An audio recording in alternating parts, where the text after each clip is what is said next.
Comment être soigné quand on n'est pas vacciné? Sans passe sanitaire, vous pourrez accompagner votre enfant malade aux urgences, oui, mais pas dans le reste de l'hôpital. C'est difficile d'envoyer quelqu'un aux urgences et de ne pas le laisser ou être accompagné ou de voir quelqu'un si vraiment il est mal.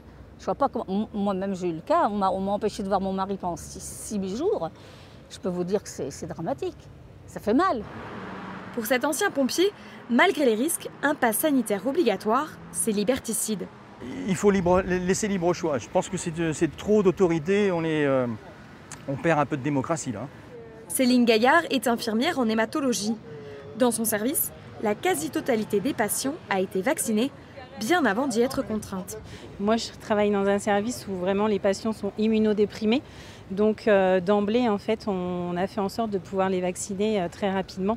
Donc je pense qu'en hématologie ou dans d'autres services du CHU, il y a beaucoup de patients qui sont déjà vaccinés, en fait, sans qu'on ait besoin de leur demander leur passe.